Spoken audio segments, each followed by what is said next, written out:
Now, coming to you live from atop the Lavender Town Radio Tower, it's the one, the only, P.U.C.L Podcast.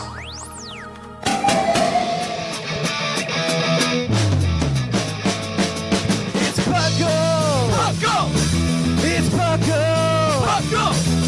Pokemon Underground Champions League, oh yeah! P.U.C.L!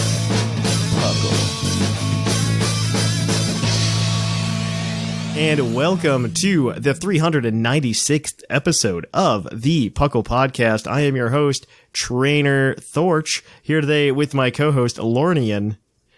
Hello. And then, of course, we've got Veth Silo. Hello, that my. And then, of course, I'm Trainer Thatch, and this is Lydian, and that's Seth Vilo. We were just being silly gooses. Oh, you. Yeah, oh, you. Because it's 8:30, and that's what we do. And so welcome to the P.U.C.L Podcast. P.U.C.L, of course, standing for the Pokemon Underground Champions League. What else would it stand for? Nothing else. Nothing else. Not the Purdue University Cyclotron Laboratories, not the People's Union for Civil Liberties, which I'm pretty sure probably hate us like a little bit. What even are those? We outrank them on the Google search. Yeah. And that's kind of bad. Like, I feel a little bad about that one. And then, you were in your basement. What could you do? I wasn't in a basement. I didn't have a basement until I was a man. I was molded in the ranch-style house. You just adopted it. Okay, but continuing on, we are a Pokemon podcast that talks about everything Pokemon, from the video game to the trading card game to Pokemon Rumble Rush, which is apparently only on Android still? Yeah. That's really weird to me, but that's okay. It says it's on iOS now. It's on iOS. It finally came out. So took it long enough. Yeah, right. Well, who cares? It's a Pokemon Rumble game, honestly. Like, let's be kind of serious here. How dare you? Pokemon Rumble's fine. Pokemon Rumble, you can't steer, sounds awful. Yeah. How dare you? Welcome Rumble Rush is amazing. We've got a good show lined up for you guys today. We're gonna start with some chit chat because it's been a while since I've seen Seth. Liddy and I just saw, so we don't care. And then we've also got some news to talk about. We're going to jump into a Poke quiz. We're going to talk about our revised hopes for Pokemon Sword and Shield now that we've got some information. And then we're going to go into a Pokemon of the episode and end things with an interview with Dr. Lava from Lava Cut Content, who's actually one of the guys that does all of those awesome interviews. He's been translating the interviews for Gen 5 designs that you've been seeing float around the internet. He's the guy responsible for that. Yeah, it was actually a really fun interview. So all of the timestamps will be in the show notes if you want to skip around, do whatever you want to do. But yeah, how have you guys been lately? Linian, how is your flight back from PuckleCon? I heard everybody's was awful. Mine was canceled, so I guess by default it was fine. Okay. So I caught a direct flight the next day. They transferred me for free. I did not know and was not informed it was the first direct flight between the two airports. That's amazing. So, like, the local news was there. There were cookies that they were giving out. Yeah, I have pictures of all of this. I saw the pictures of the cookies. They had fire truck. Fire truck?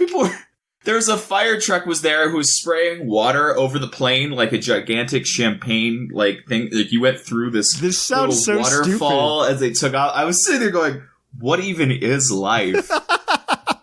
What is this?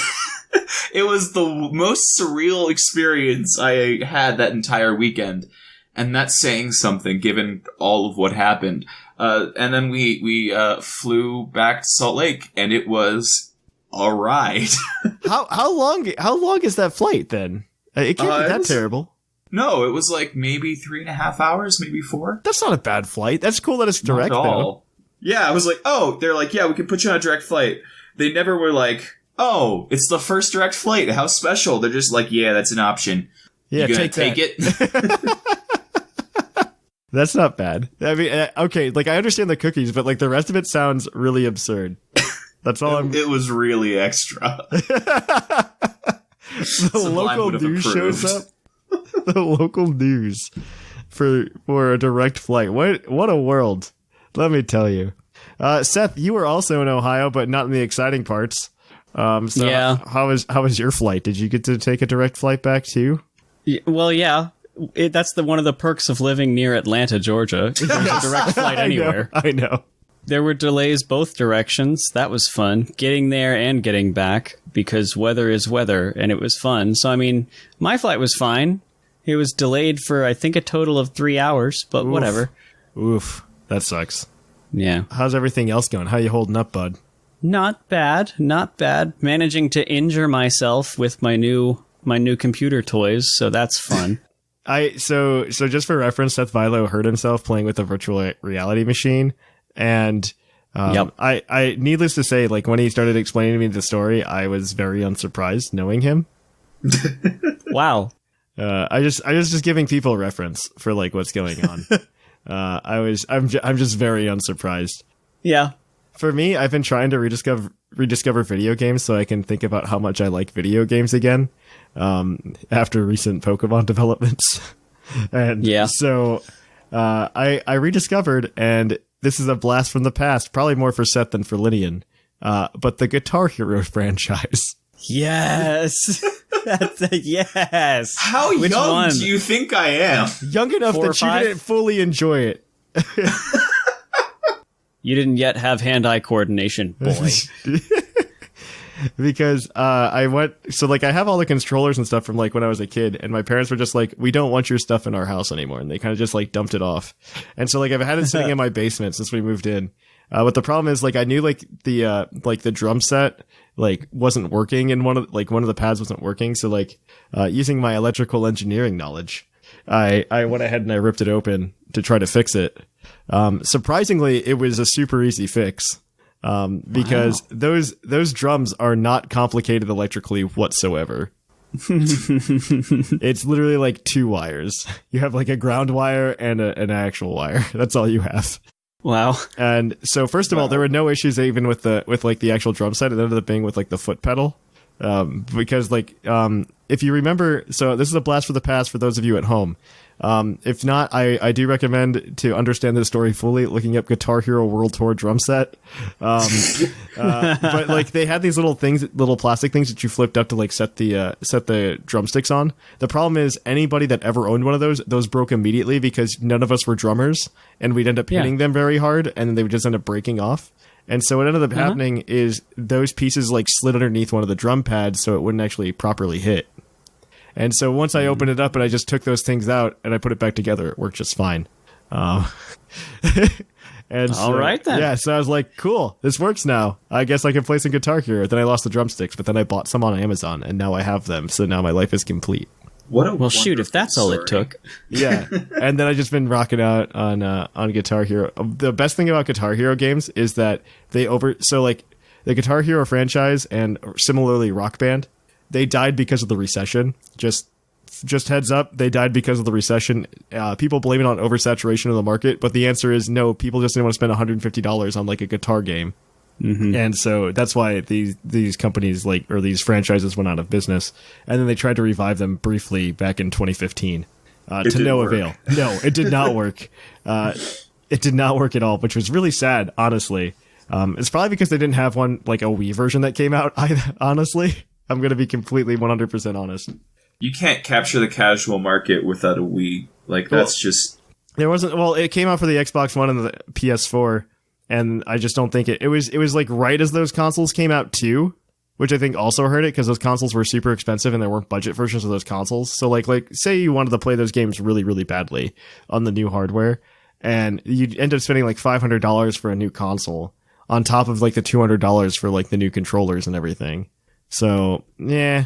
Don't worry, Thatch. I have your answer. The answer is Beat Saber. Join me. Yes, don't spend $500 on that. Spend $3,000 on this. Nah, you get an Oculus Quest. I don't plan on doing that at all. Do it. I heard the best virtual reality like on a budget is to just go get the Nintendo Labo one, just to like try it out. No, I really like this is a legitimate thing. Like I heard it was like a good like entry level like try VR. I would say now one of the good ones is the Oculus brand. The Quest is good. It's all self-contained. You don't have to have a computer for it. Really? So you can do that. Yeah. No, it just sits on your face. So to be fair, like I have a pretty high-end computer, so like I can probably use the regular one. Yeah. But how much is that going to set me back? I think the Quest is around $250. And Okay. the Rift S is around 300 or 400. Wow, they have significantly decreased in price. Yeah, unless you're a psychopath and go for the Index. I don't know what that means. You're saying words. That's all Brand spanking new one. It's not $300, that's for sure. I don't know. I don't know if I like the problem with virtual reality right now. Like, I'll jump in. So, like, I'm not going to be an early adopter to virtual reality. I will jump into virtual reality as soon as developers jump into virtual reality. That's kind of where I am with that, because I don't think there's been a killer IP on virtual reality yet. Beat Saber. I need that's okay. So that's not nearly as Jedi fun. Guitar Hero. It's not as good as Guitar Hero. Let's stop lying to ourselves. Seth, have you not played Guitar Hero? Oh no, I have. It's miss just it. I can I only miss beat my it. brother in one song, so it wasn't my cup of tea unless we played that one song. So you can just come over and hang out with me, and we'll just like I'm not super good. There we at go. it. At least not right now. Perfect. And so I miss those days, man. I miss the Guitar Hero days. But that's okay. So enough about Guitar Hero. This is a Pokemon podcast. Is it though? Not right now. And so we are gonna kick it on over to the news, where we'll talk about some of the recent developments in Pokemon. So let's cue that epic music.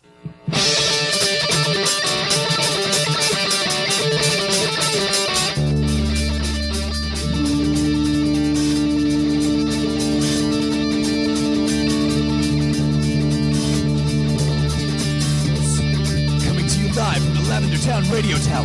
This just in. And to the news. In the news, we've got a few things to talk about.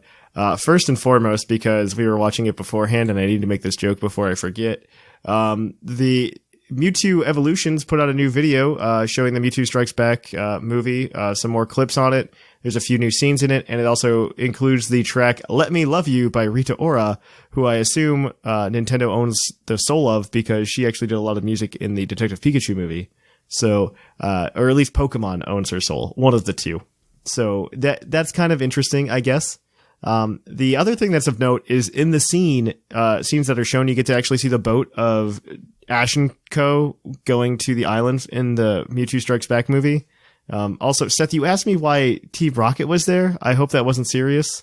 It's been a while since I've seen the movie. I just remember them in the Magikarp sub. So first Puckle movie night needs to be the first movie now. I'm sorry. It has to happen. It has to be that way. What have I done? So what happens at that part of the movie is Team Rocket actually has the boat that takes them out to the island. The problem is, while they're in the boat, they are dressed as Vikings. And in this shot, they are just dressed as sailors. So I am pretty discouraged. -10. I'm pretty discouraged because we're probably going to lose the best joke in that entire movie in the dialogue, which is, I thought Vikings were mostly in Minnesota. Yeah, exactly. And so that's why we're probably gonna miss out on that joke. Aw. A little part of me was hoping this was going to be like super shot for shot remake, to the point where they could just translate the old dub on top of it, and we could still get like Veronica Taylor and everybody else.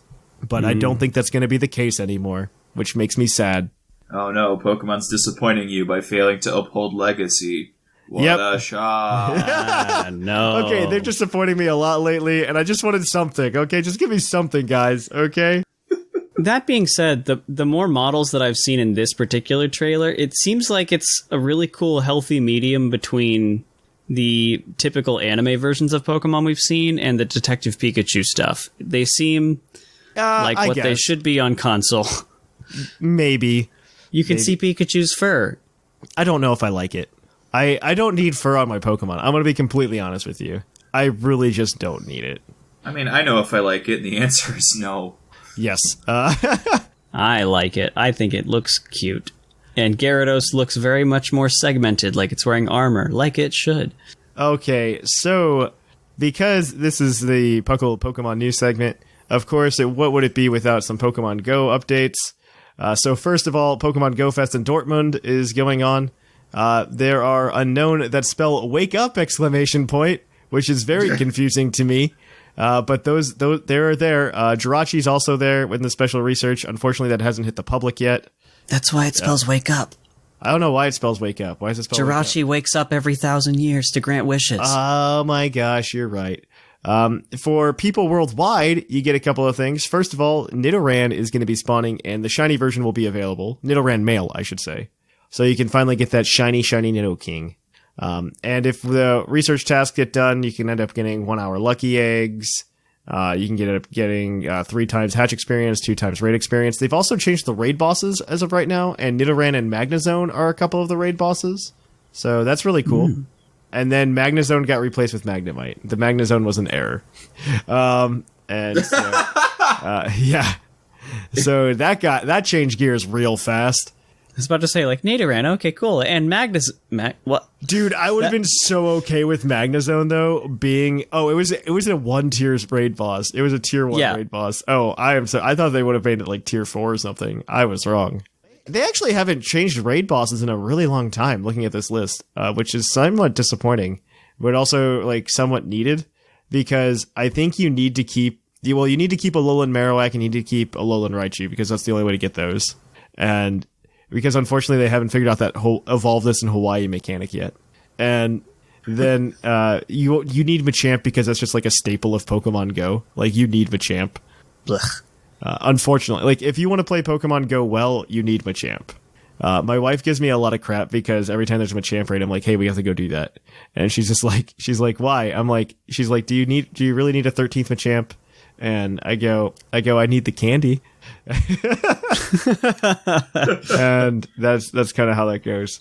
But I mean, I guess, but unlike Shiftry, I think is an odd choice though. That's me. Lapras and Absol I totally get, but I don't know. Pokemon Go is getting to the point where they're starting to oversaturate themselves with Pokemon, and I don't know how well it's going to translate in the near future. It's time for a call. Yeah, yeah. Let's not. Don't hurt my soul, Pokemon. Don't hurt my soul. And that's all I'm asking. It's okay, Thatch. You can keep them in home. Oh, okay. Yeah. So like, I'm holding out for home to like actually have things, but I want to. I'm saving it for the topic. I've got some like hopes and dreams for home, and I have a conspiracy theory as well that I haven't shared on air, but with people in Discord. So we're gonna go ahead and we're gonna continue the news though. Without me being sad. If you have the Light app, you can get some new Pokemon stickers from the Pokemon movies. That's kind of cool. That's finally cute. Yeah, I know. Also, if you're in Gameopolis in Spain on July 19th and 21st, the Pokemon Sword and Shield demo will be there as well, where you can see Yamper and Impidimp, which have yet to be officially revealed in any capacity. I have theories on why that is. And we missed the legendary raid hour that happened. That was on Wednesday. But I don't think there's too much other news other than Pokemon Go and a few other things happening as of right now. Because, I mean, it's Thursday. We're recording early this week because of the holiday. And unfortunately for you guys, that means they're going to drop some Pokemon news on Saturday, and we're just not going to talk about it. You can call us out next week. Yeah, call us out next week. In Puckle news... Give us a mailman. In Puckle news, again, I'll reiterate this because somebody mentioned it in Discord, and I want it to be I want people to hear and know that this is happening. I am going ahead and I'm going to be at MatsuriCon this upcoming August. It's only in like 5 weeks, actually. It's like the 17th and 18th of August, the same weekend as Worlds. I will be at MatsuriCon, which is in Columbus, Ohio, doing a panel, maybe 2. They haven't told me yet. I'm on the waiting list with one of my panels, but I'm going to be doing a panel on the magnetic evolution of Pokemon. We're going to be talking about like how magnetism can affect it. There's going to be some cool physics that ties in with Pokemon. I'm just really excited to do it just because I think it's going to be a lot of fun, and I think it's a great way to get the Puckle name out there. And I hope if you have the time and you want an excuse to go to an anime convention, maybe your significant other is like, I don't really want to go, but then you can go, my best friend Thatch is going to be there. And she'll be like, oh, well, that won't be so bad. And then she finds out your best friend Thatch is actually a podcast host who's never met you. But that's okay. He doesn't like you to call him your best friend. I use that argument. It doesn't work. You probably used it for PuckleCon, I can imagine. My best friend Thatch is going to be there. Do we have to go to this wedding? It does not work. We can verify it did not work for Seth Vilo, but maybe it'll work for you. I just wanted to get that out there because I said it last time, and I had a couple people like mention like, oh hey, there's a convention in the Midwest, and yeah, I'll be there. And if you want to meet up, that's a great place to meet up with me. I know the Gravies will be there actually selling their art, which is really cool. So if you want to help support the Gravies as well, it's a great place to go and pick up some of their art in person and just get to shake their hands. These guys are cool. I love the Gravies. So other than that, I don't know that there's any other Puckle news. Summer League's still going strong. If you haven't already, jump in and get your gym badges because there's only like 4 weeks left for gym badge collection. And I think as of right now, only 4 people have enough badges to get into that final tournament. Also, for those of you who nobody has 10 badges. They only have 8. And if you get the additional 2 badges, you get extra points for the Puckle League, which I found out surprisingly, despite not doing anything since like March, I'm still in 12th place in the Puckle League. So nice. That's cool. And the Puckle League, for those of you who are at home, it's a great way. You could probably jump in then if I haven't done anything since March. You could probably jump in and get there. I think it's going to either be the top 16 or the top 8 are going to be put into a final tournament of champions at the end of the year, where we're going to be playing a variety of different formats. And if you win that, we'll have a big prize at the end. Nobody's really stated what. People have told me it's going to be a Switch. And I go, that's news to me, the guy with the debit card. And so we'll see what happens. We'll see. It could be a Switch. We were thinking a Switch. We haven't decided if that is true or not. But you can come ahead and just go. And if anything, you can get the real I am the Pokemon Underground Champion title. So go ahead, do that. And we also, like I said, we always have free prizes anyway. If you win any of these tournaments, you win a copy of Pokemon Sword or Shield, as heartbreaking as that is for me. On that note, we will kick it on over to Puckle's Pokey Quiz, where we're going to quiz your co-host on their insane Pokemon knowledge.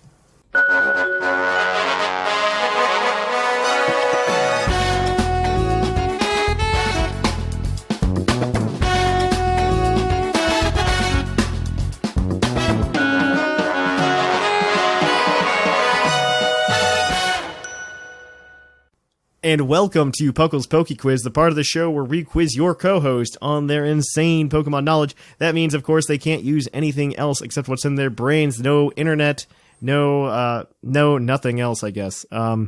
Just whatever's in your head. Just don't cheat, guys. Like, just don't do that. They are competing today they're competing together to answer 5 Pokemon trivia questions given to us from our community, and one from me because I have nobody gave me a Pokedex entry today. So, unfortunately, we have that to hurt our souls. But we do have plenty of other trivia. We're going to have a good time with this. They're going to have a chance to answer each question being worth 1 point apiece, except, of course, the one that has a bonus question. They do have a hint that they can use, and if they answer all the questions correctly without the hint, they can cash that in for an extra point for a possible total of 7. They are racing their fellow co-host to 30 points. Whoever gets there first gets $20 of TeePublic credit to use on our TeePublic store. And this, of course, is brought to you by AnimeGravy.com, your one-stop shop for anything anime-oriented. And they have some pretty cool art over there, including Green Toros posters, which are hanging up in my wall, and you can actually see in the background of our streams. So definitely check that out. We also have some free art to give away. I'm thinking about doing a thing for episode 400. We'll see how that goes. Whoa! We'll talk about it more next week if I decide to do it. But I haven't decided if I'm doing it or not yet, because what I have planned would probably hurt me a lot, physically. All right, so let's jump into it. Our first question is going to come from Archon, and he wants to know, what is the only non-starter Pokemon to evolve at level 17 by Level Up? What? I think it's Shinx into whatever it evolves into in the middle stage. Luxio, yeah. I feel like it's that, or maybe that's the level it learns Spark. Because I know Why did these things stick in your head? Because I remember I wanted to use it in my Diamond and Pearl run, and it didn't get any good moves until Spark. Well, I also know that it's wrong, but... Yeah, it might also be a bird. No, because Shinx evolves at level 15. For a while, Arrival was going to have it, and I know they didn't tweak that one in PTU. 17. Oh, that's an awkward... I feel like now it's a bird. Pick a peck, I guess? No, it was a kind of good bird. Staravia? It might be Staravia. It might be Fletchinder. I don't think it's Staravia. The only non-starter. Yeah? Do you want to just say Fletchinder? Because I don't know how much navel gazing we're going to get. You know, like, I don't know how helpful that's going to be. Mm-hmm. I say we just say Fletchling into Fletchinder and call it a day. Yep. That sounds good to me. Fletchling into Fletchinder is correct. Wait, what? Yeah. Yeah. It is correct. That is the only non-starter Pokemon that evolves at level 17. Fun fact. You guys got it. You did good there, kids. I raised my share of Talonflames in Gen 6. Oh, right. Okay, so we are gonna move on to another question. It's gonna be from P. McGee. What Pokemon requires only swapping out a single letter of its name to get its evolution's name? Pidgeotto is 2. What's Clink into Clank? Is it Clank or Clang? It's Clang. Clang? Okay. That's 2 letters. I'll say this is a Gen 5 Pokemon just to help you guys out. Oh, thank goodness. Okay. Electric to Tross is more than a letter.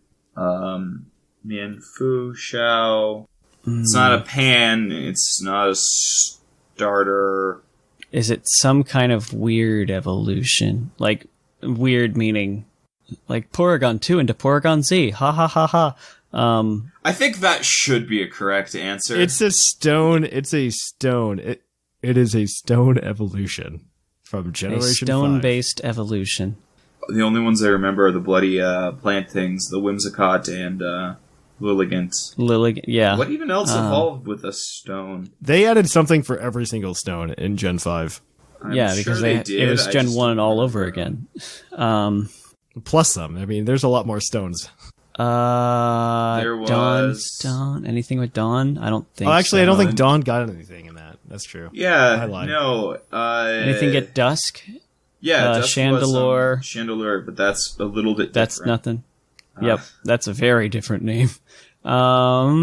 Leaf Stone, Sunstone. Anything with that was Lilligant. That was Cottony and Lilligant. Yeah, Leaf Stone. Oh! I don't know if it's a stone evolution. Woobat to Swoobat. Swapping a letter, not adding a letter. Yeah, no, it's not. Okay. Yeah, it's swapping. It's changing. And I think that's level. But That's actually friendship. Levels. That's friendship. Oh. I mean, it's just utterly useless, so... it's a heart. It's fun with simple. Yeah. Crap. This is hard. Shiny stone, guys. Shiny stone. Oh, it's one of my favorites, too. How did it not click? Yeah, right? Yeah. It's Cinccino to Minccino. Or Minccino to Cinccino, rather. That's correct. I'll give you the point because I'm being nice. Because it's early. It's early. This is Thursday. All right. So the next question is going to be a Pokedex entry. So our Pokedex entry this week is from Pokemon, originally from Pokemon Black version, and then again it was in Pokemon X version. It wields the fur on its arms like a whip. Its arm attacks come with such rapidity that they cannot even be seen. Mienshao. Yeah. Even 7 a.m. booting up Linian knows that's Mienshao. Mienshao is correct. So you guys are 3 for 3. Our next question includes your bonus point today. Our bonus point question is, hopefully you guys know a lot about poison-type Pokemon. Oh, boy. There are 3 non-poison-type Pokemon that can learn Toxic through level up. I only need 2 of them. You'll get a point for each. Toxic? Toxic. They learn Toxic. Okay. Level up. One is Pyukumuku. Okay. I believe that. Pretty sure. Yeah. I feel like one of them is Sand Slash. Does it gets Poison Sting. And I feel like it gets something. It gets that. No, it does not. Because I remembered. One of them is. What's its name? Cusco. He is Cusco. But Seth, you're throwing me off my groove. That's not the point. But I use that in my Guitar Hero drums for that one. Describe it. Describe it. What do you? Large, angry bee with gender problems. Vespaquin? Vespaquin? Yes, Vespaquin gets it because that's what makes Aaron gets it, and they don't really have TM moves, so that was their way around that. Okay. I know those two, and I feel like the last one is something that we're both gonna be embarrassed about. But I feel like it's Sandslash or Sandslash like. So what are the two that you're going to use? let's say Vespiquen and Pyukumuku. I know Pyukumuku because it needs some way to deal damage. Those are both correct. So you got the 2 points there. You're 5 for 4 right now. The third one that you didn't get for bragging rights is Shroomish. Oh, okay. Fun fact. You shouldn't feel embarrassed about that one. So the next question, as always, is your base stat question. And so I want to know this week, what psychic type has the lowest base special defense of all psychic types with a base special defense of 20? Mean. What are baby psychics? Yeah, and like babies. Mime Jr. has good special defense. Same with Smoochum. Or just laughably terrible Deoxys attack form? Maybe? No, because those are I don't 50. think it's as low as 20. Those are at 50. All of it's like it go. I felt like it was 30 for that one, but it might be, yeah. No, laughably 'cause awful. It's based. Okay, so what are its attack stats? Because it's 50 in HP for all of them, right? It has a high speed. So then, Yeah, what are I its don't attack think stats? it's this. I don't think it's No, Deoxys I attack form. think So, you. yeah. No, I think you're right. Because Really? special. Well, here's the thing: special defense. All of the baby Pokemon are things that specialize in that. So unless it's like Metatite, but even then, Metatite is not that bad. I can't think of anything that would be specially weak. Like I'm trying to think, Cosmog, but it's 20, which means it's not Prime, which means it can't be Cosmog. I think it might, because Deoxys attack has like 180 in both attacks, right? Correct. It has 50 attack. It has 50 HP and over 100. Yeah, that's it. Because Yeah, if I'm doing the can't- math right, Yeah, right. It's got Like it has a 180 BST of 600. 180 attack, 180 special attack, 150 speed, 50 HP. That leaves 40 points away for being at 600 points. Right, which means that and So they, 20 they're in each split defensive even. stat. Yeah, it has to be Deoxys attack form. Yeah, let's do it. Deoxys attack form. Final answer. Deoxys attack form is correct. So you guys actually got everything without the hints. Math is technically. good. So we'll go ahead because I just gave you free hints and I was a nice person this week. So we'll go ahead and we will add in those things when I find them. Because that does change up the board pretty significantly because obviously it's 10 points. So we can always, I had the sheet open and 10? I don't know where it went. You mean 7? 7. Don't correct him. It'll just be random 10-point games on people's. How did this get here? How did this get here? Dur, dur, dur. It does change up the standings, however, pretty significantly. Seth Violet with 28 points. God. I don't know what to do with you sometimes. It's a times right. 2 multiplier. In first place, we have Linian with 22 points. In second place, we have Sublime with 18 points. In third place, we have Seth Vilo with 14 points. Yeah. In fourth place, we have R Sigma with 13. In fifth place, we have Dr. Shamu with 10. In sixth, we have Snag with 9. In seventh, we have Whimsicott with 7. In eighth, we have Basket with 4. And tied for ninth, we have Scron and Jushiro with 3 apiece. Tune in next time for some more Puckle Pokey Quiz action. Yeah. We're going to kick it on over, guys, to the topic. Hey Puckalonians, it's Sublime Manic. Can't get enough of your favorite flip-flopping podcast? Then check out our social media. You can find links to our Facebook, Twitter, Reddit, and YouTube all from our website, pucklepodcast.com. And you can join our Discord to hang out with your favorite hosts and other Puckalonians. Also, check us out at twitch.tv/thepucklepodcast. And if you have an Amazon Prime account, consider subscribing to our Twitch channel. You can also check us out at YouTube at YouTube/PucklePodcast. And we also have a Patreon if you're able to give anything at patreon.com/PucklePodcast. And welcome to the topic. Our topic today is going to be a revised expectation list for Pokemon Sword and Shield, because we've had a lot happen in the past month. Some good, some bad. and a lot bad. But we do need to go through and let's just talk about what we're expecting, because I think the first E3 trailer, if anything, does change the expectations for the game. I definitely have some new stuff and some stuff that I don't think is going to happen anymore. Like we're probably not going back to Kalos. I was like there was hope in me that we'd go back to Kalos. I think those are dashed now. I don't think we'll be going back. One, because the wild area exists. Two, because like they said, they're not putting all the Pokemon in. But let's get into it. I know you guys have changes in expectation. I think a good place to start would be Dynamaxing. I think there's a lot of expectations. I know, Seth, you talked about it on Battlecast. And one of the things I'm super interested in, and I hope the leak isn't true about the Gigantamaxing, because I just feel like the backlash coming from the Pokemon fan base. For those of you unaware, there's a leak that is mostly credible because it actually predicted everything before any directs came out. As well as additional information afterwards. Yeah. Like Nessa, for instance. It got Nessa afterwards, yeah. So it's really blowing people's minds right now. And they say that there's a thing that if you level up I assume if you level up the Dynamax enough, you can get to what's called Gigantamaxing. This leak just mentions Gigantamax. It doesn't mention the mechanic on how. There's another leak that kind of tags on. I agree with that. That one doesn't seem as credible, honestly. I don't think it's the same person. No, it doesn't. But the Gigantamaxing is essentially it's essentially Mega Evolution, but Dynamax Mega Evolution from the sounds of it. And so you end up getting a design change at the same time, which I think is very, very disappointing for a lot of people, especially if like Pokemon get bounced out, but they made new models for Gigantamaxing. I feel like the level of salt is going to go crazy. I'm kind of hoping it's not true. I think that's completely unearned. Oh, they made new models. It's like, I agree. So what? Did you want no Pokemon with an alternate form? Come on. So just to be completely clear, I think that models are a horrible argument for the National Dex to begin with anyway. They never said that the models were the problem. They said the animations were the problem.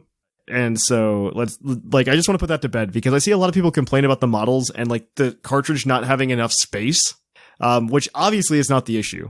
The issue is time. It's a resource of time that they've explained, and it's the animations, and they have updated the animations. We can complain and we can criticize how well those animations have been updated, or how good the end product is, and if it was worth it. We can criticize that, but I don't think we can criticize how many models are in the game and how easily they can be transported over, because it's stupid easy to transport over the models. Plenty of people have shown that. They didn't even update the textures, it turns out. They actually just used like a special effect that graphic designers can use. So they've literally just transferred the models. They've just made new animations. And I don't know. I'm very confused by that, and I'm sure a lot of other people are as well.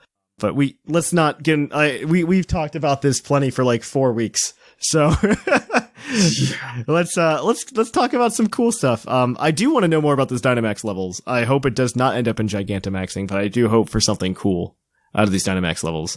Maybe we get something more, because like what we've seen so far, if you've played the demo, I guess we haven't talked about the demo on the show yet, but when you play the demo, you can see these Dynamax levels in the Pokemon summary screen. And however, you're always at like the lowest level of Dynamax in the demo. So how is this Dynamax level raised up? What does it do when it raises up? Maybe we get different stat boosts? Because right now it seems like it's pretty much only HP that gets boosted.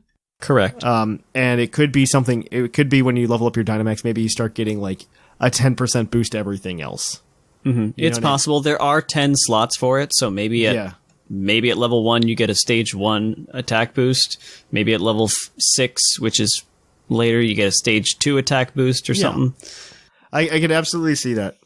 It could be species variant too. Like, I think it'd be kind of fun if some things are just better at Dynamaxing, because that's like, okay, this Pokemon has a weak BST, relatively mediocre move pool, but in Dynamax, it's one of the most powerful Dynamax options. I mean, there are options there. I don't need Grookey Dynamax to be good, if that makes sense. It doesn't need to be like pre-Evos, but it's like, hey, Tyranitar only has like a Dynamax of like 6. On the other hand, I don't know, Glaceon has like 9. Okay, there's a difference in power there. I would be disappointed in a way. I would be disappointed if Dynamaxing somehow turned into what candy values were in Let's Go Pikachu and Let's Go Eevee, where it made everybody good, no matter what. That's kind of my worry with Dynamaxing, is that we see something where it's like a artificial stat boost on top of everything, like candy values were. And it's like, oh, hey, you get an extra 200 stat points. And ultimately, the big question is whether it translates to Wi-Fi battles, because that's the biggest impact that we care about. That is a good question as well. They did say Dynamaxing does go to PvP. Yeah, I mean, not Dynamaxing, but the Dynamax level. Like, whatever its effect is. That's a good point. I mean, there's plenty of interesting mechanics with Dynamaxing, and you covered it on Battlecast. And I don't want to rehash that, but there are like a lot of really, really cool mechanics. And outside of the National Dex thing, like this is something that's actually really, really cool. So I want to learn more about that. I don't know if I have expectations for it, but I do have expectations that they're going to reveal more about Dynamaxing and that it has more depth than what we've already seen. And I think it already has a decent amount of depth to it. So I'm kind of curious to see how they do it. Yeah. How they handle it. I'm really excited for its implication on competitive. As I said in Battlecast several times over. You think you mentioned it? I'm not sure if you got it in there. Yeah. Yeah, a couple times. It just makes it much more prediction reliant. Yeah. When is my opponent going to? When should I? Should I do it to counter them? Should I do it to just lay my own path and not worry about necessarily my opponent's timing? It adds a whole lot more prediction and mind play to a regular game. Depending on whether it requires an item or not, I think is also... Like no. It looks like no, but I don't want to make that claim yet because when Sun and Moon were announced and we got like the Z crystal, like they hid the Z crystals from us. I doubt they would have handed us a demo where the Pokemon was holding the Z crystal when they were just like, this is a Z move, right? Granted, I think they Z crystals with the thing. Yeah, though. That's different. Yeah, but I think they would have probably said something along those lines, and I wouldn't be surprised if they're just kind of holding that information from us to an extent. Maybe it was so that we could go into the demo and we could Dynamax whatever we wanted in the demo. Yeah, the demo is not 100% what the game's going to be. The footage and all that stuff, the clips and everything we've seen, even in... This is something else about the animation, too, like the legendary tree that we see in the trailer. Those oftentimes change between now and game release. When we were seeing Sun and Moon stuff, the trees looked very different in the pre-release footage than they did in the final release. So that's a good point. There's still a lot of things changing, so they could do that. I think it's an interesting thing just in general, though. I think Dynamaxing could have some awesome depth to it. I also expect the wild area to be pretty expansive as well. I don't think we've seen like good majority of it. Like if you look at the trailer that they showed for the wild area, I just like there's different like biomes essentially, and we only got to see like a little bit of that in the treehouse. So that's kind of where my expectations are. I also kind of expect them to. So they said that you can only transfer Pokemon in the regional decks for Galar, right? I don't know. Like part of me, this is definitely probably false hope. But part of me really hopes that like because raid battles are such a cool mechanism for it to introduce new Pokemon in. They've literally never said this. It's what everyone has said, and they've never said it. I know they've never said it, but it'd be really cool if they could introduce Pokemon in. They have said, they did say though that some Pokemon won't appear in the wild area until you beat them in raid battles. That was said. That was said, but yeah, that's different, which I think is an interesting mechanic. I agree with you. It's not the same. That's how they're gonna storyline drive the National Dex to be 600 plus Pokemon, is that they're kind of here. They're in the Dex, but you can't find them until you do this mini quest.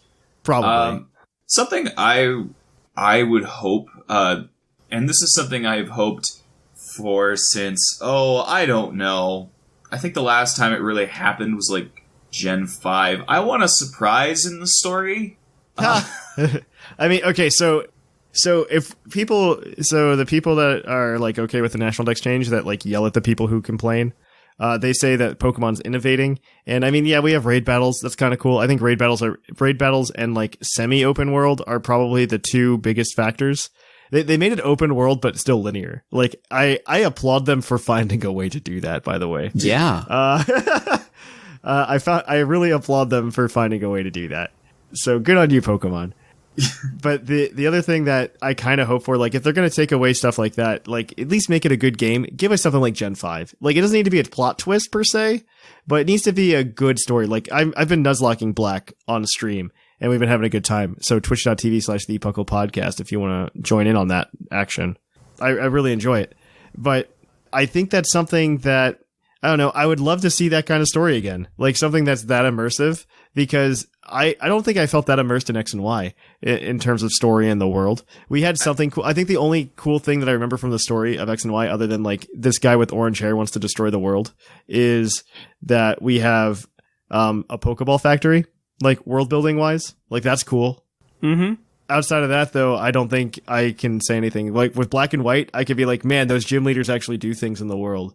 Man, there's like locales that I think are actually, essential for the life of this region. And I think that's something that it's kind of been lost in the past couple of generations. I don't know, because I liked Ultra Sun and Moon we're not even going to talk about, but the Sun and Moon story, I felt like it was they had some fun character beats there. It was fine. I would say I think they took a step back in that just because of I don't want to say maturity. I feel like that's a really awful way to say it, but they kind of simplified storylines, right? They really did, but they also did that way worse in Ultra. Like, oh yeah, absolutely. in the original Sun and Moon, like Lucamine isn't like a super complex character, but at the same point, they did try to have like a somewhat surprise antagonist. Guzma turns out to be just misunderstood. Like there are moments. Oh yeah, there are moments that I like. I just want, and I don't need a twist. Like, there's a difference between a surprise and a twist. A twist is something that M. Night Shyamalan hasn't been able to do since 2004. A surprise is a moment where expectations are subverted, not necessarily like, oh, the opposite thing no one would ever have guessed, but like this is what's going to happen, and then, oh, something else and fun happens. There's a great movie yesterday that I saw. I don't want to spoil it. There's an absolute surprise multiple points through that movie where, was it a twist? Not really. It wasn't like they set up all of these other crazy things. It was just something happened that was fun and unexpected. It took the scenes in new directions. And I just haven't felt that. I felt like I could, even if it was like stuff that was supposed to be shocking, like Lucamine fusing with Nihiligo, I was like, okay, we're gonna get a crazy amped up boss battle here, and then exactly that happens. Why don't we have a conversation and then, oh no, something else? Like, if you need a battle, you can have that happen. I just felt everything's been so by the book.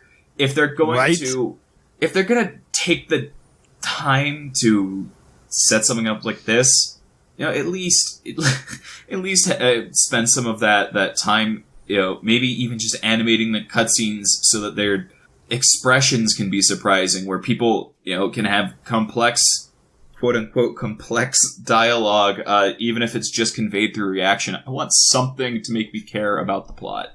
That's what I'm mostly worried about, just with what they've shown so far of what's going on, where you're essentially a soccer team and you're going around collecting badges, right? And that's what I'm really worried about. I'm really worried about like basic plot where it's like, yeah, you're just trying to become the best soccer player in the world. Oh, I'm in Pokemon Trainer. And then we do that and it's just not very exciting. That's what I'm really worried about. And then there's like some B-roll, granted, we haven't heard anything about like a Team Skull equivalent or anything in this region yet. And I'm sure there will be because it's a Pokemon game. Don't tell me about we Team have Yell. In the leak. I know. Don't tell me about Team Yell. So we're gonna wait until we're gonna wait till that's actually officially announced. I'm not gonna trust in a leak. I think leaks are a good way to guide. I don't think they're a good way to have expectations. If that gives any relevance to what I think. Because, absolutely.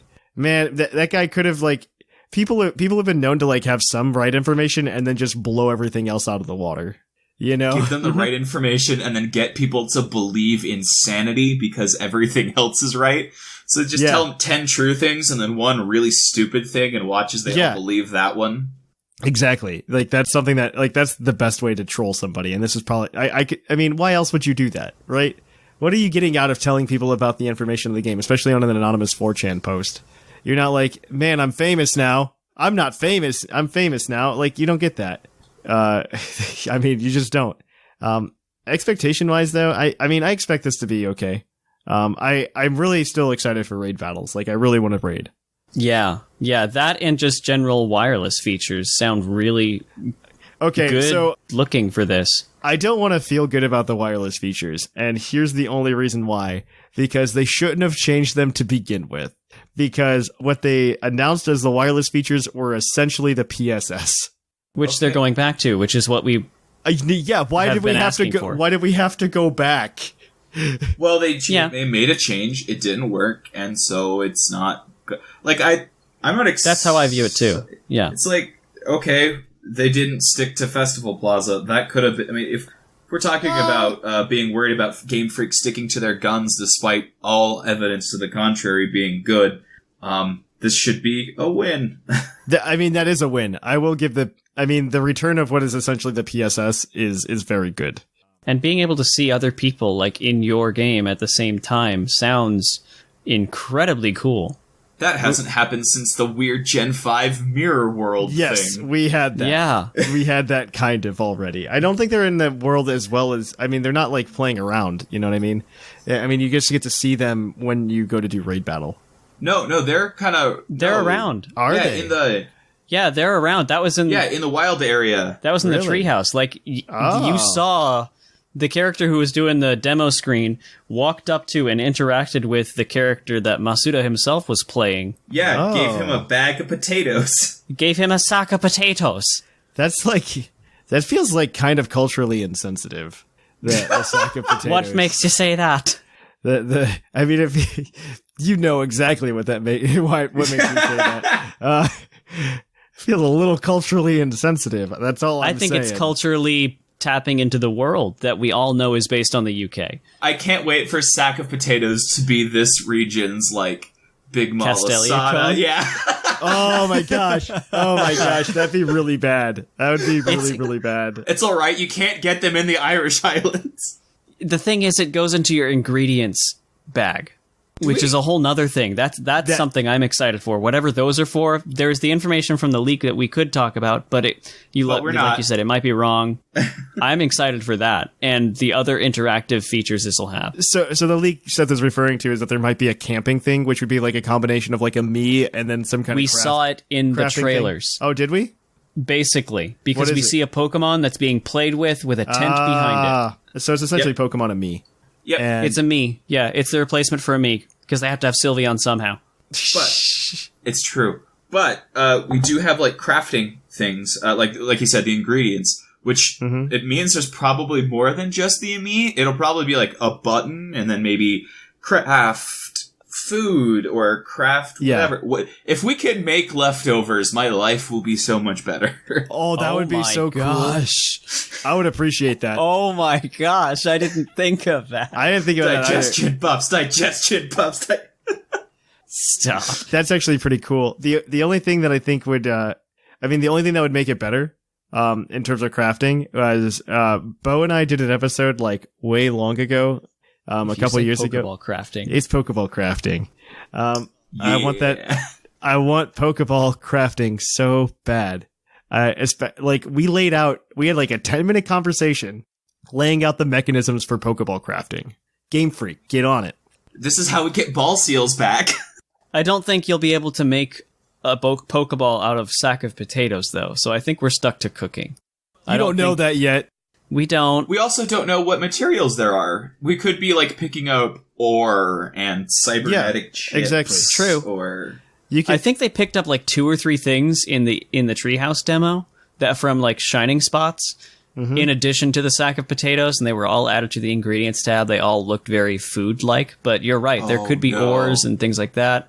We're Xenoblade Chronicles 1 now. We're linking. We're Breath of the Wilding. We're gonna cook. If they're glowing spots they have to run to collect to fill out things, it's Xenoblade Chronicles, and you can't convince me otherwise. It's also Breath of the Wild. They had the little glow spots, the little sparkle spots. Not as much. Not as much, yeah. I would definitely say that we'll get. I don't know. I would if we could do Pokeball crafting or just like item crafting. Like imagine instead of just picking up a piece of food, like you pick up like some kind of like ghostly essence or something like that, and you could craft something like a life orb. Yeah, that'd be cool. Be so cool. Imagine instead of if anything to get competitive items out of the battle tree. Yes, or surfing or whatever it's going to be this time. Anything to get it away from having to purchase it with something called BP, whether those are beach points or battle points. Or, weirdly, breakfast. No, that's you get BP by giving people dishes, so you get breakfast points. Breakfast points, yes! No, please no. No. What you do is you take the cooking mechanics, and if you make pancakes, which are like really easy to craft, you can use that to exchange for BP. No. Oh my gosh, we could do the cafes, but we're the servers. This is awful. This sounds awful. I think it sounds awesome. Come on, Thaddeus. Don't you know that what people don't want is a National Dex? What they want is Cooking Mama and Diner Dash. I want Overcooked 3 with Pokemon. I heard Overcooked wasn't that good, by the way. Have you played it? You? Is it good? Yes. Yeah, it's great. Okay, you on get a Seth extremely scale, angry at your player 2 character. It's fantastic. On a Seth scale from 1 to 10, how would you rate Overcooked? I think it's a necessary aspect of any generally multiplayer household. What? Okay, so like, give me a number. That is play it with your wife. 1 to 10. It's a 7. Okay, that's all I need. So that's a 5 in real people terms. Okay. Wow. Ow. That hurts. It's not wrong, but it hurts. All right. Is there anything else that you guys have expectation-wise? I'm honestly really excited for the general graphics. I know we've been talking about the stuff that we've seen from recent stuff and things like that, but walking through the cities that we saw is going to be gorgeous. Like the static things that you're walking through, the forest that you saw the clip of. I think that's going to be a really cool experience, both on handheld and on docked mode. I'm real excited because it looks like it's going to be incredibly more immersive than we've ever seen before. The forest looked like a real forest. I mean, we'll have to see. Yeah, no, it is true. It does look good. I mean, just the trailer in general, like the trailer where they showed like the wild area, like it looked very good. It was semi Breath of the Wild, but you could tell it wasn't exactly Breath of the Wild. Yeah, and it was. I don't know. It was done well, and you got to see some of the Pokemon walking through it. Granted, Steelix is kind of weird, but I mean the Hippopotas and like the Snover, those were really cute. Watching them like walk through, and it does feel really good when you see that. Yeah, and you're there. Basically, that's the cool part. And they make the battle animation comments like, okay, double kick is low. But I also was reading from what Joe Merrick had said from his demo. Yeah, and he said, in general, like the low-powered moves are not what they focused on. They focused their efforts on the higher power and more competitively useful things. From my experience, that like if we're talking about move animations, from my experience playing the demo, there's two things. One, there are some moves that are they're fantastic. Like Waterfall looked amazing. So Waterfall looks really cool, but also in terms of like, so I used Score Bunny a little bit. And the one thing that really popped out to me was I had Score Bunny use Quick Attack, and usually you just see like this, the 3D model like just like disappear, hit the guy, and then come back, right? Score Bunny actually does like a run, and it actually looks super fluid. It's really nice. So like there are some things, like you just said there. Now on the flip side, in terms of move animations, I am very underwhelmed currently by the Dynamaxing moves. I think those are animation wise.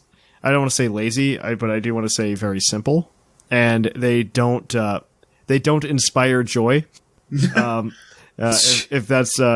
I can use that phrase, but they, unlike like the Score Bunny Quick Attack animation, I thought was much more fluid and a much cooler animation to see than anything I saw in Dynamax. And that's kind of where like I stand on the moves right now. I think the moves in Dynamax just aren't that impressive. I think the shell shading looks the cell shading looks nice, not the shell shading, but the cell shading looks very nice. But depending on what Pokemon we're talking about, yes, I agree with that too. But I think there's some cool things, like the colors really pop. It does, a lot of things look smooth, but the Dynamaxing, like the moves, I'm just not impressed by. And maybe that changes with Dynamax level. Maybe those are the, and we haven't seen all of them. Yeah, maybe those are the quote unquote simple moves. We've seen a good chunk of them actually. I think about half. We still have about half. We went over that in Battlecast. I don't think we've seen. We got about half to see. I don't think we've seen Fairy Dark or. We have. I haven't seen Fairy or Dark, but we know those effects are confirmed, so someone has seen them. Yeah, but I'm just not impressed by the battle animations as of right now. For Dynamax, we of course that can change. Like I said, like maybe like you said, the higher power moves got animation, like increased animation stuff, and maybe there's high power Dynamax moves that we just don't know about. Yeah, there might be more particles to the water when you use Hydro Pump versus when you use Waterfall. I don't know about that, but that was something I feel like we would have seen. Yeah, I don't know. True. I don't know about that. Like Waterfall is a very impressive move. I will say that. Like in terms of animation, it does inspire a lot of like imagery from a lot of joy. Yes, it inspires a lot of imagery from like past Pokemon games. But I don't know. I do want to see how it develops. I can't say for certain that like I am going to be unhappy with the animations. Like there are things that are cool about it. The problem is, I think the only problem with what they've done recently is that I'm going to be more critical of it than I have ever been, which makes me sad because I'm typically not a person that cares about graphics. But if they say, hey, this is why we cut the national decks, like for me, it's just like, okay, is it worth it? And I'm going to be critical about it. And unfortunately for them, like unfortunately for me, because I just want to enjoy this game, man. Yeah, I just want to enjoy it. But we'll see, because there are some cool things in it, though. I mean, there like Lynian said, Waterfall was very impressive. I thought the quick attack animation was very impressive. So it all comes down to that. I am also very happy that badges are back. Like more happy than I should be. And the gym leaders look cool. Like they seem to have like when we did the gym battle in the demo, I was actually really impressed by. I've never cared about gym leader dialogue until then. Yeah, that I will say that.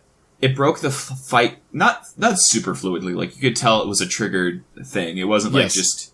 But at the same point, it didn't feel too artificial. It felt totally fine. Like, unlike other gym battles, and I think it's just the way that the gym battles are being handled in Sword and Shield, is that we walked in and then the gym leader walks in.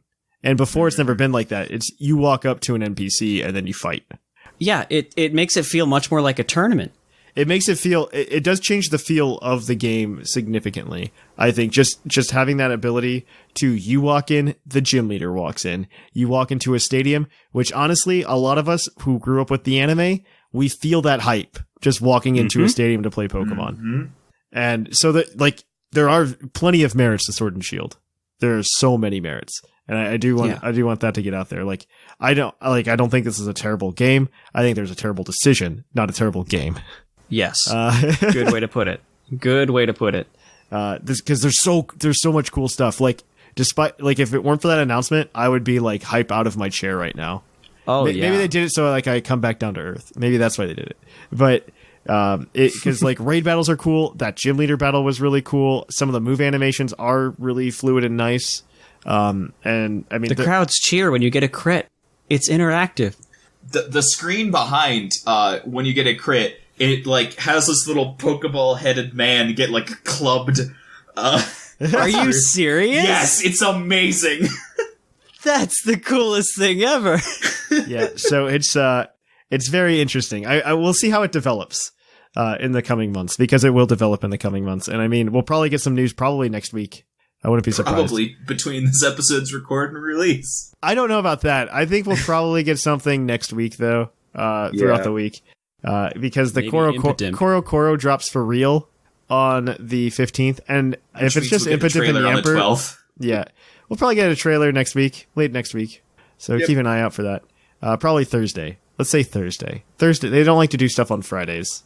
Let's say the 11th. Say the 11th we'll get something, because they don't like to do stuff on Mondays or Fridays typically. So it's either going to be the 11th or the 16th. All right, but that is where we will end this topic. We'll ask you guys to write in some more stuff. So yeah, we are going to kick it on over to the Pokemon of the episode. So we will catch you guys on the flip flop. Hey everyone. If you want to help support the show, a great way to do so is by going to the Puckle Tea public store and buying one of the many designs. PuckleCon's coming up, so make sure you grab your PuckleCon t-shirt. If not, you could get some love at this with the Team Snore shirt, so you can get ready for Pokemon Sleep by wearing this awesome Snorlax design. It's actually really cute. That would be really good on a pillow, actually, now that I think about it. There's also Slowbro Surfing Company, which I think is also an amazing design.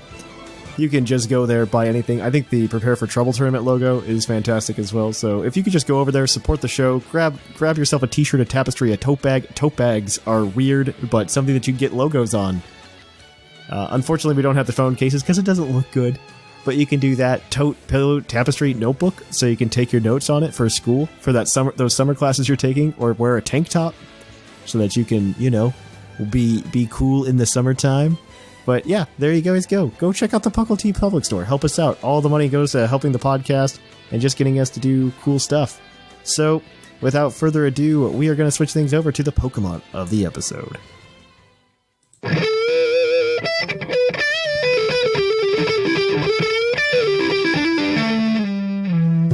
Episode.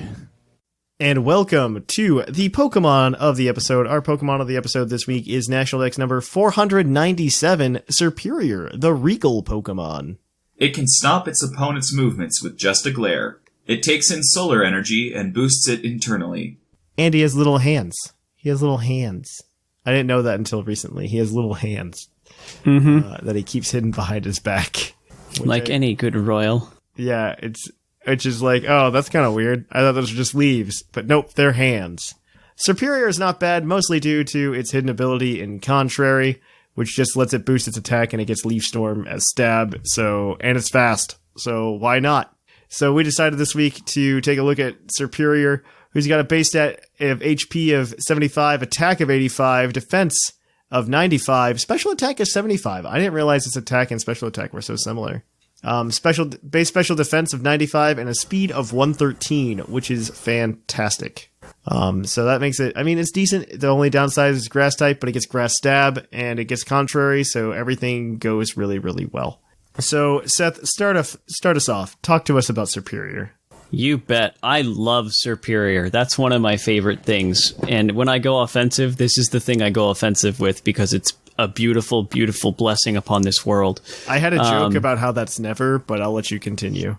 Hey, it's sometimes, and I love it. Because sometimes when I'm sick of having a half-hour battle, I just want to stomp something into the ground. This is how you do it. Okay. So we decided to do that with this team. Battle for a half hour? I know. It's crazy. I've done it a lot recently because of gym battles. So, let's... yeah. Let's just, we're done there. Offensive teams are fun. I will say, I like overwhelming force sometimes. So, Serperior, starting off, it's got leftovers. The ability is Contrary, obviously. The EVs are 56 HP, 200 special attack, and 252 speed. The reason for that is to, number one, hit a leftovers number, add more little recovery while minimizing background damage like Sandstorm and all that kind of garbage. It also prevents Rotom Wash from breaking your sub with Hydro Pump. It's got a timid nature just to maximize on that 113 speed. Moveset of Leaf Storm, Hidden Power Fire, Substitute, and Glare. So, it's great. Leaf Storm sets you up to +2. HP Fire is for everything that would come in on Leaf Storm except for Heatran, but if Heatran comes in, you just glare it and just hope for paralysis spam, which is great. By the way, this team is very significantly just speed control the team. Yep. So, to pay attention, family, pay attention. And Serperior is also great for absorbing defog. So you want to be able to switch it in when your opponent uses defog, because you get the evasion boost instead of the evasion drop, which helps your subs. The second team member that we have pairing with it, because it, like Thatch said, is very speed control the team, you got to have something fast on a speed control team. So we have Tapu Koko holding Electrium Z. EVs are 20 HP, 252 special attack, 20 special defense, 216 speed. Reason for that, 216 speed outruns Weavile and Greninja. Max special attack, and the HP and special defense are to avoid a one-hit KO from Latios, I believe. Yes, Mega Latios, right? Mm-hmm. Yep. It's got a timid nature, moveset of Thunderbolt, Defog, Roost, and U-Turn. Thunderbolt's great for damage, especially with Electrium Z. You can OHKO or severely cripple things like Clefable and Heatran that are trying to reset the Stealth Rock after you get rid of it. Defog's good for clearing. You may not do a lot of switching, but it's important that your stuff is healthy because it doesn't have much health. Roost is to keep yourself healthy. U-Turn is to get things in safe like the aforementioned Serperior on something. Like, I don't know. Yeah, U-turn's good, and it's better than Volt Switch in this case, because you want to be able to get out on anything, including switched-in Landos, Gliscor. Garchomp is huge. You'll take the rough skin damage, but you'll at least still get out. Yeah. So that's the first two. And then we also slapped a Greninja on this team because you're hyper offense, so you need a Greninja. This is basic choice specs, Ash Greninja, Battle Bond, 4 defense, 252 special attack, 252 speed with timid, so you're going fast. Hydro Pump, Dark Pulse, Water Shuriken, Spikes. I'm not a huge fan of Spikes. I wouldn't be opposed to switching that out for something like U-Turn as well, just to give you another option to like kind of bounce out. And it just give you like a little bit more momentum. But that's just basic Greninja. It does well. It's just a really good performer. So Greninja's here to stay. The thing I would throw in about having Spikes on this is it makes you a very hazard-centric team, which can be good or bad. For offense, that's incredibly good. And also because you have Serperior and you're really trying to goat out those defogs to come in on, stacking Spikes in addition to all the other hazards that we'll go over soon really forces your opponent to try and defog when they otherwise wouldn't want to, and let Serperior get that evasion. And we need somebody who's like a little bulky, so we grabbed Excadrill. He can still do a lot of fun. So he's Focus Sash, Mold Breaker, because Mold Breaker is the Excadrill of everybody's dreams. And he's 252 attack, 4 special defense or force defense, 252 speed. Jolly, so he's going fast. Stealth Rock, so again you can goat out those defogs. Rapid Spin, so you can clear your side because you don't have HP. I'm sorry. Earthquake, and then Rock Tomb, so you can control the speed even more. And Excadrill's just having a good time. He's having a good time. Rounding out our speed control, the team, we have a pretty standard Webs lead in Ribombee with a Focus Sash, Shield Dust, 252 attack, 252 speed, 252 special attack. We're not that wild. 4 special defense, Timid Nature. We're running it with Sticky Web, Moonblast, Hidden Power Fire for those pesky Ferrothorns, and Stun Spore, because often you'll be faster than whatever is out, and after setting webs, you've got a Focus Sash, you've got something to do with your next turn. I love that set, by the way. That is my It's so favorite. good. I love that It's set. so cool. I love that set, mostly because of Sunspore. I'm not going to lie. Like, Sticky Webs are nice, but Stunspore, I think, is the real MVP on that set. Just because it is, because you catch the floaty stuff that wouldn't be affected by webs. Like Lando, paralyzing a Lando feels real good, man. A Tornadus switch in. Yep. Celesteela, yeah. Yeah. It feels real good. It feels real good. But yeah. Yellow Magic, baby. Even if you're not cutting their speed, just the chance to not act is often what can make or break something that's coming in on that. Exactly. And then, if you have all of this speed control and all of these entry hazards, what you really need is something to come in, get out of control, and just win via overwhelming offensive power. So that's why we have Blacephalon with a 252 special attack, 4 special defense, 252 speed. Timid Nature with Beast Boost as the ability. Choice specs have been slapped to this thing's face. Fire Blast, Shadow Ball, HP Ground for really anything that's going to try to soak that up. Yeah. Yeah, otherwise you have nothing against it. And then Trick, because why not? I love that. I mean, we essentially took that Blacephalon team from like 2 months ago. and retrofitted it with more anger. Yeah, that's all we did. It was fine. It's great. Blasef is fantastic for neutering Heatran, which would otherwise be a cold stop to Serperior, which is your end game. Yeah. Whether it's weakening through Shadow Ball to the point that Serp can actually puncture through with Leaf Storm, it's possible, or just bopping it with Hidden Power Ground. Bop it. Yeah. Twist it. Pull it. Push it. There we go. We got it. Kill it. Flick it. Okay. Kill it with fire. Man. So that's in the what 90s. Blacephalon's cool for. All right. Yeah, no, you're absolutely right. So that is the team this week, guys. You can catch the whole thing over on the Discord server because we'll actually remember to do it today because Seth is here. And so you guys can try that one out. And yeah, I think that's pretty much it. Yeah, so this is where we're going to leave Seth and Linian today, and then we're going to shift gears over to that interview with Dr. Lava. So, yeah, thanks for being here, guys. And problem. it's always closing time for you, because get out of the house. It's all right. Seth was never there. All right. So yeah, these kids will catch you on the flip-flop, and we're going to kick it on over to that interview.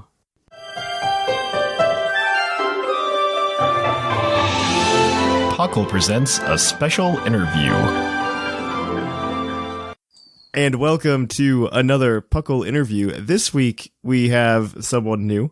We have, I hope I'm saying this correctly, Lava Cut Content, or however you want to go. Dr. Lava's fine. Dr. Lava. Yeah, so first of all, who are you? What do you do?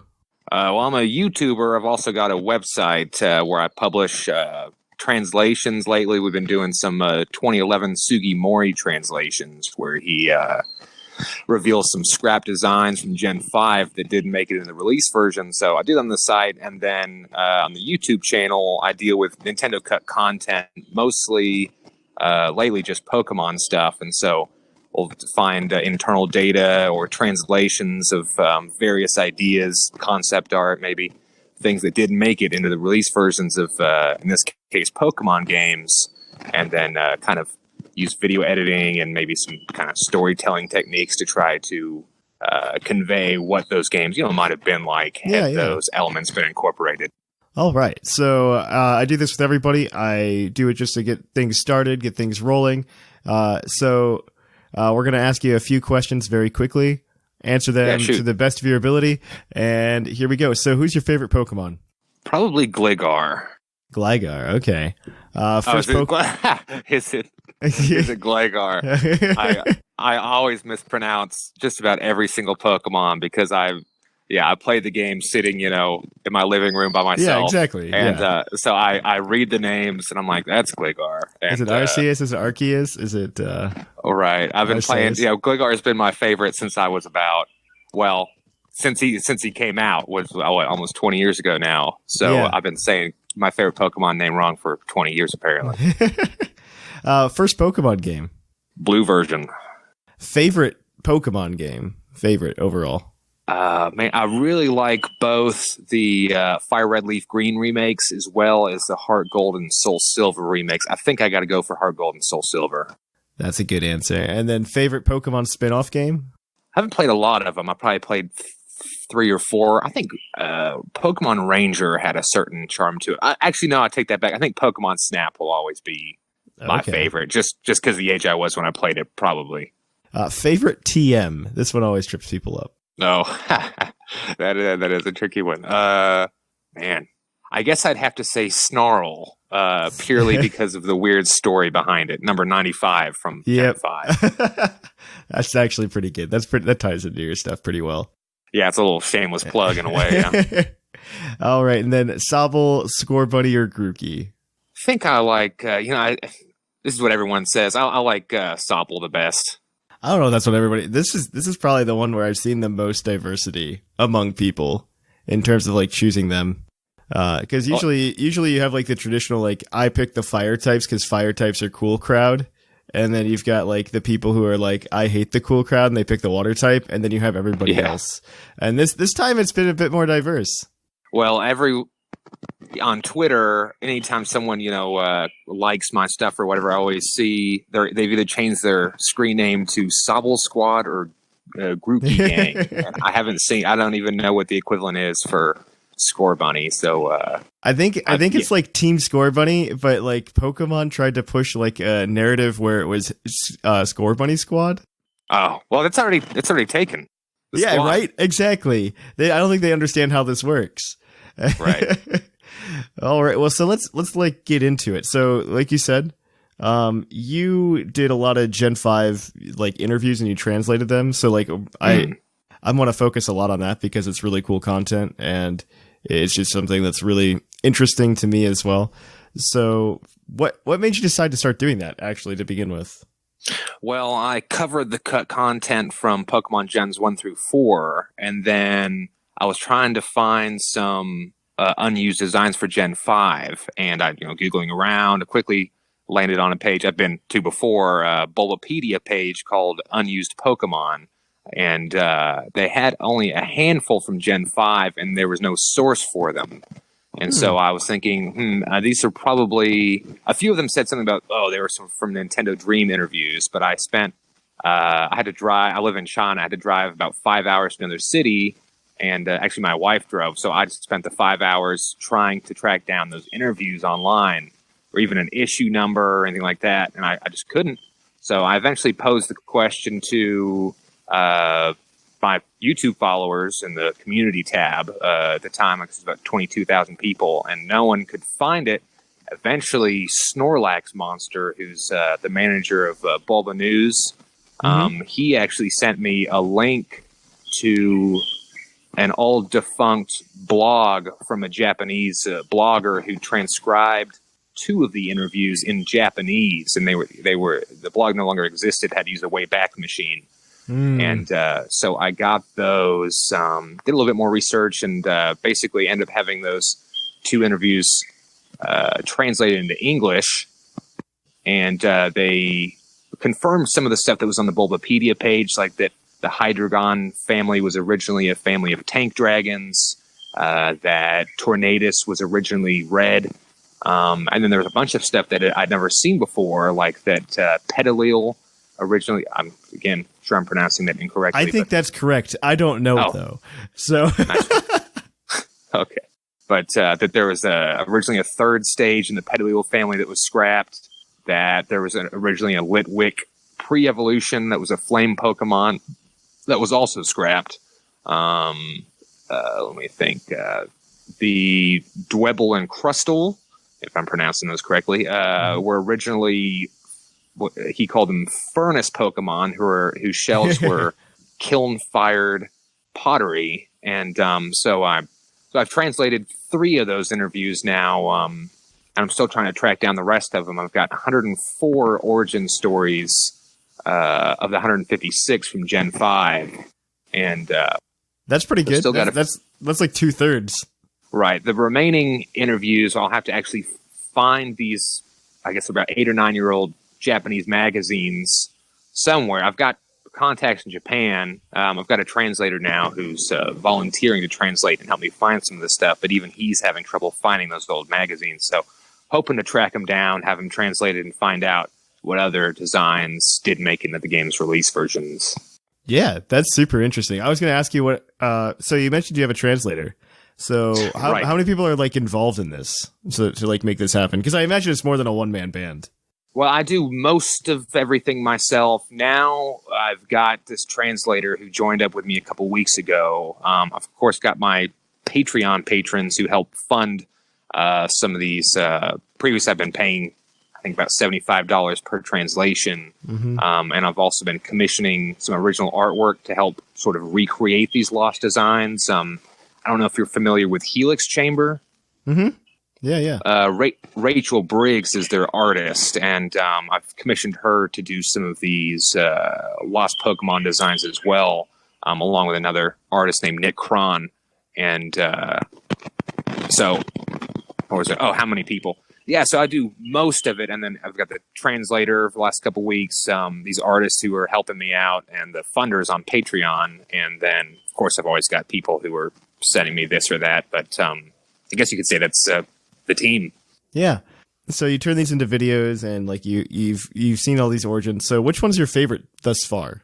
One I thought was interesting was Sugimori said in one of these interviews that he's long wanted to make an ant Pokemon as the smallest Pokemon in the Pokemon world, but they haven't ever gotten around to making it a reality.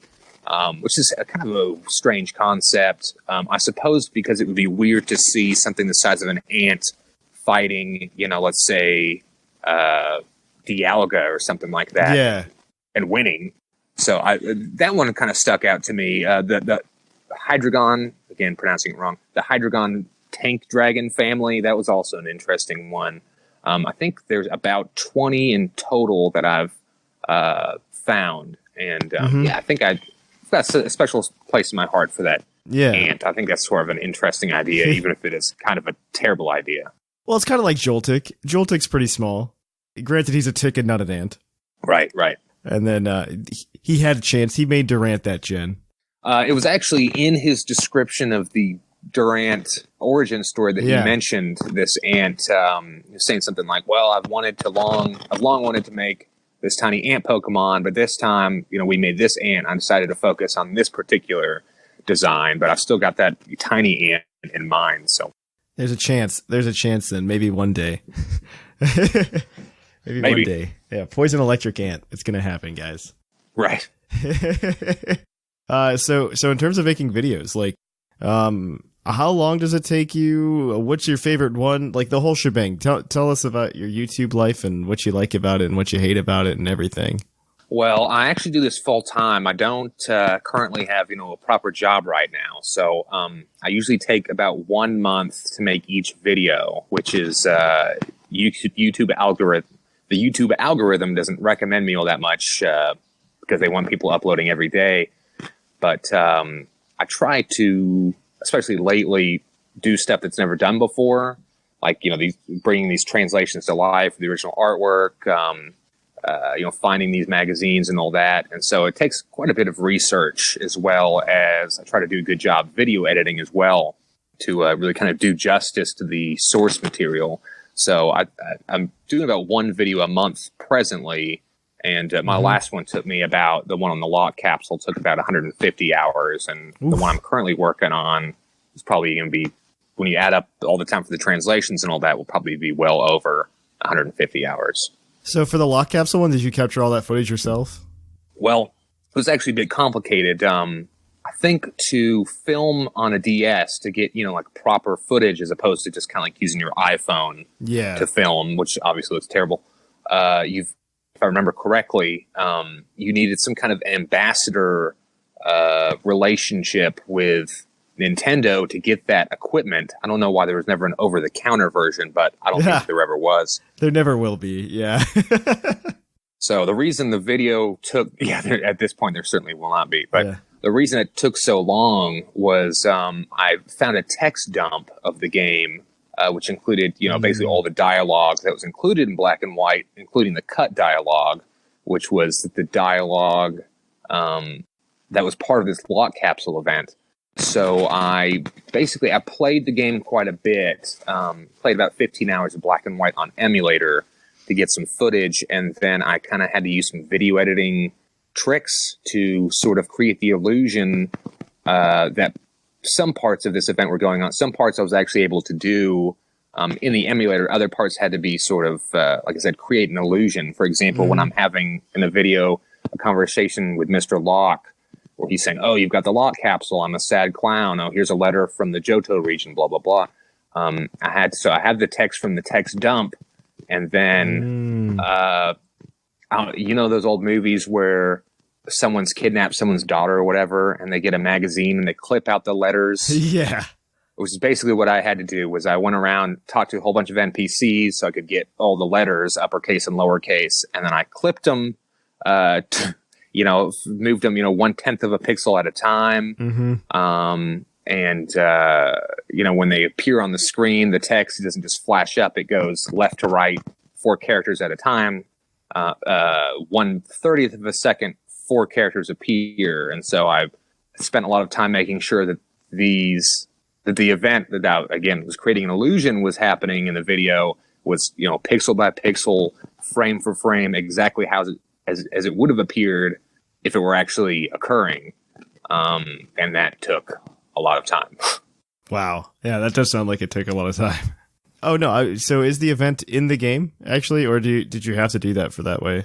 You can, as part of the video, I also showed folks kind of how they could do it themselves, in which you can use an action replay, or there's also this fan-run DNS Wi-Fi server for the Nintendo DS.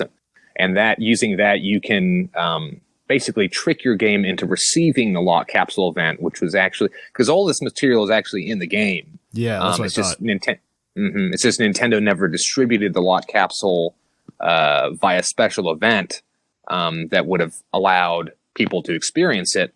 And so basically you can use cheats or the DNS server to get that first step, which is receiving the lock capsule in Heart Gold from there, everything else is actually in the games, and you can, talk to the mystery gift attendant, get the thing, send it over to black and white. You got to talk to the scientist and so on, all the steps that are shown in the video. And so you can actually play it. And a lot of people have commented like, oh, I just did the event, it works, blah, blah, blah. Yeah. So in just like covering all of this, I don't know. I know you do other like not Pokemon stuff like on your website and everything. Mm-hmm. I don't know. Are you like a Pokemon person, like centermost, and then you just like expand out to Nintendo, or do you just see yourself as like Nintendo cut content and then you go from there? Honestly, I don't really even like Pokemon very much. I'm just doing it for the views. No, I'm kidding. Yeah. No, I've been a Pokemon nerd. Okay. Since I was 10 years old, and Pokemon. I was gonna say, I'm like, this is a lot to go. There's a lot to go through. All right. I'm a big Pokemon fan. I didn't play Generation 7, but I've played everything else, including, I think I said 4 or 5 of the spin-off games. Also a big fan of, what you would probably expect, Metroid, Mario, Zelda. Yeah. So I've covered those as well. Not as extensively as Pokemon. Right now I'm just doing Pokemon, but eventually when I get through as much of all this Pokemon stuff as I can, I would like to... I've got a Luigi's Mansion script I'd like to turn into a video at some point, and some other kind of, just kind of big classic Nintendo games that have really interesting cut content and unused ideas. That's super interesting. So then I guess then from a Pokemon community standpoint, how do you think that, I mean, I personally think this is something that's worthwhile and something that should be done, just because it's really cool to get everything cataloged properly and have like Pokemon Origins, especially if they were like just blatantly like stated, this is what we did with them. But do you think like the overall reception from the community has been really good for you in terms of like these interviews and everything else you've been putting out like that? Yeah, the first 3 interviews I've translated have gotten about 100,000 reads, and then hits on my website. Yeah. Actually, it was cool. Someone, after I published the first one, someone tweeted it to James Turner, who's the British designer for the Pokemon games. Yeah, now he's the director for Sword and Shield, actually, too. Oh, is he? He's the director? He's the art director for Pokemon Sword and Shield. Yeah. Sugimori took a step back this time, and he let a new guy take over, and it was James Turner. Oh, I didn't realize he was art director now. That's pretty cool. Yeah. But, someone tweeted it to him, and unsolicited by me. It wasn't, me on a sock account or whatever. But I was tagged in it, and so I saw the response, and he tweeted back that it was a good read, and kind of made my day just knowing that a man who actually creates Pokemon went to my website and read this article. But and some of the Gen 5 ones. Those were some of his first designs. Right. Vanillux family. And Golurk, right. And Mandibuzz. And Mandibuzz, exactly. Yeah, the diaper chicken, yeah. Right. That's cool. There was one thing described in that particular interview, which I hadn't realized before, and based on people's reactions, I think most people hadn't realized it, which is that, first of all, of course, Volibee, his diaper is the skull of a dead Pokemon, and then Mandibuzz, I guess he has something like a dress, which is the teeth, and so that when he sits on the egg to incubate it, presumably he meant before the egg hatches, it's meant to look like a skull, an upside down skull with the teeth poking out, which maybe some people knew that. I didn't know that until I read Sugimori's description. Yeah, that's super interesting. Yeah, that's actually really cool that James Turner actually came back and like responded and said it was cool. That's pretty cool. That sounds like an accomplishment to be proud of. Right. So I was pretty happy about that, and I think they've been pretty well received. Like I said, I think about 100,000 people have read it on my website, and then there's been quite a few other websites like Crunchyroll and Anime News Network and comicbook.com, who I was actually a bit frustrated. They kind of republish a lot of the information without linking to me. It's a bit annoying, but so I'm not quite sure how many people have read these interviews at this point. But seems to be pretty well received, so I'm pretty happy with it. I'm going to keep on. I've got kind of a stack of translations from the last 10 or 20 years I've piled up on my translator's desk, and he's working through them. I was actually working on one just now when I took a break from a translation to call you, actually. Awesome. Yeah, that's really cool. So could you let us in on anything that you're planning on doing in the near future? Well, the next couple of videos will be the ones in which I present the information from these first 3 interviews with a 15 or 20 beta Pokemon designs. And like I said, I've got the original artwork for them. Mm-hmm. And then the interview I'm working right now is my translator, Kenji the Intern, is what he goes by. He sent me the translation. Now I'm writing commentary for it, in which there's some interesting information in there as well.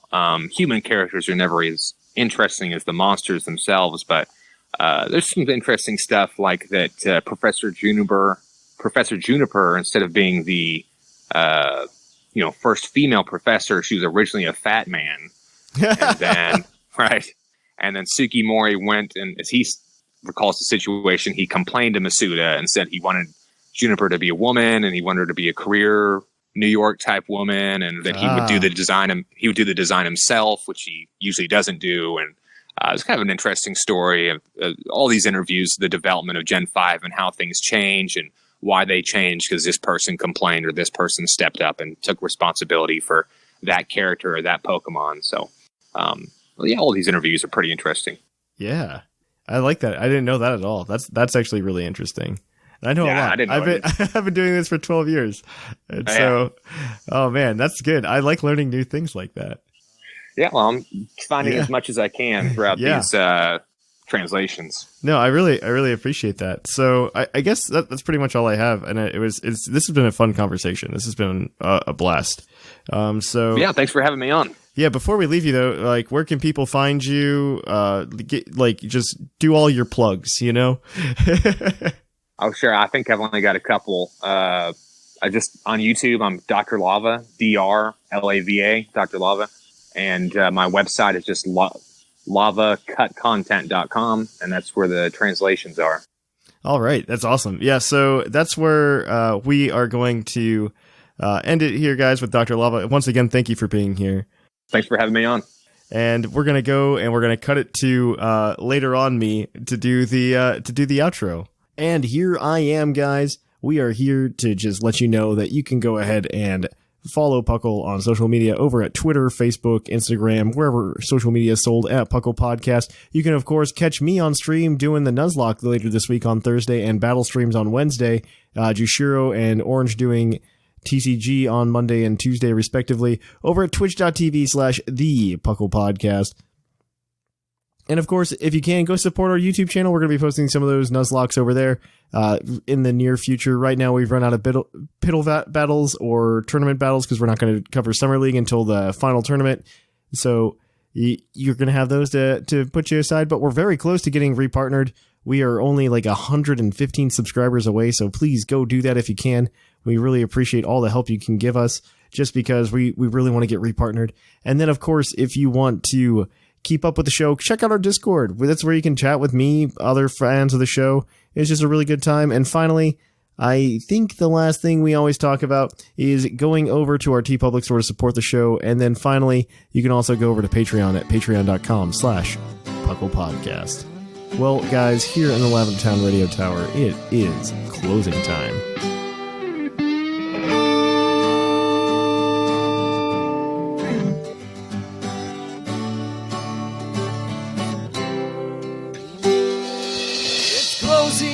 Time in Lavender Town.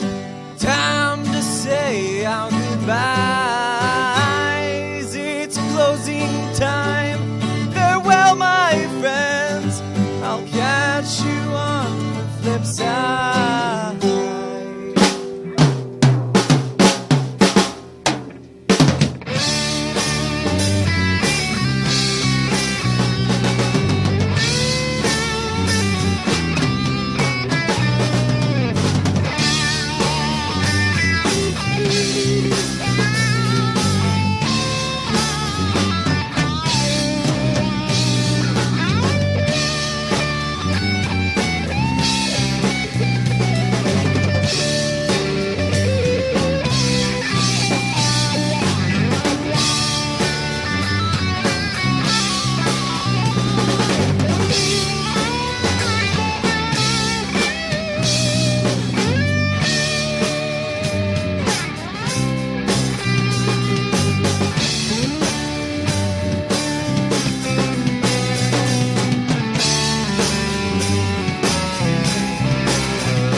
And Puckle would like to thank all of his patrons who make this show possible.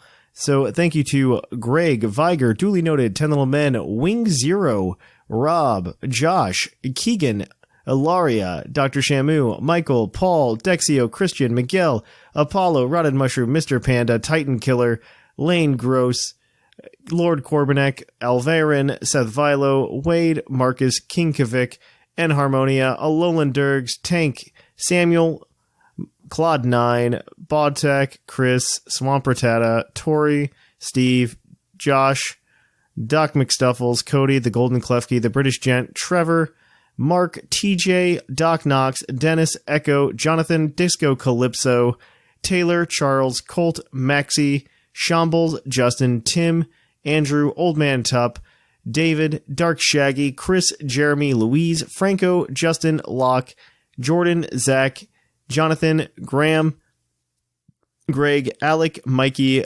Kevin, Josh, Half-Full Reviews, Sparky, Coop, Jordan, Nick, Dylan, Huitku, Shira, Smacky the Frog, Ironcaster, Kevin, Orange Avenger, Dylan, Thomas, Curtis, Anime Gravy, Hazelnut, AZCRXS, Joshua, Travy, Cordell, Julie, and the Real EV. Thank you to all of you for making the show possible, and we will be having patron packages out very shortly, followed up by the next month's round of badges as well. So keep look out for those. We will announce it in the Discord when those packages go out, and I will catch you guys on the flip-flop.